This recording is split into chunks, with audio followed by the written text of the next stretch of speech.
பாவக்காவோட கசப்பே இல்லாமல் எப்படி பாவக்காய் செய்யலாங்கிறது தான் இந்த வீடியோவில் பார்க்க போகிறோம். அதுக்கு பாவக்காவை இந்த மாதிரி குட்டி குட்டி க்யூப்ஸாக நறுக்கி வச்சுக்கோங்க. அதோடைய கொஞ்சோண்டு கருவேப்பிலை, நிறைய வெங்காயம், ஒரு 2-3 பல்லாரி, ஒரு பெருசாக ஒரு தக்காளி, கொஞ்சோண்டு பச்சை மிளகா.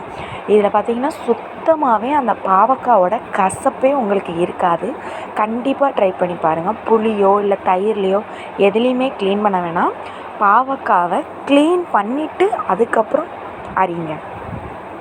ஃபஸ்ட்டு ஒரு கடாயை வச்சு கொஞ்சோண்டு எண்ணெய் ஊற்றி கடுகு, வெங்காயம், தக்காளி, அதுக்கப்புறம் கருவேப்பிலை போட்டு நல்லா எல்லாத்தையும் வதக்கிக்கோங்க. வதக்குனதுக்கப்புறம் நம்ம கழுவி வெட்டி வச்சுருக்க பாவக்காவை சேர்த்து நல்லா வதங்கினீங்கன்னா ஓரளவு அந்த பாவக்காய் வேக ஆரம்பிக்கும் போது கொஞ்சோண்டு உப்பு போட்டு நல்லா மூடி வச்சுருங்க. ஒரு மூடி போட்டு வெந்ததுக்கப்புறம் பார்த்திங்கன்னா கொஞ்சோண்டு சீரகம், நிறையா தேங்காய் போட்டு இறக்கி சாப்பிட்டு பாருங்கள். உண்மையாகவே அந்த கசப்பே உங்களுக்கு தெரியாது. கண்டிப்பாக ட்ரை பண்ணி பாருங்கள். இந்த மாதிரி நிறையா டிஷ் பார்க்க நம்ம சேனலை மறக்காமல் சப்ஸ்கிரைப் பண்ணிக்கோங்க. கண்டிப்பாக இந்த ரெசிப்பியை பருப்பு சாதமோ இல்லை புளிக்குழம்புக்கு கூட இது செம்ம டேஸ்ட்டாக இருக்கும். இந்த பாவக்காய் எங்கள் வீட்டில் அடிக்கடி இந்த பாவக்காய் தான் செய்வோம்.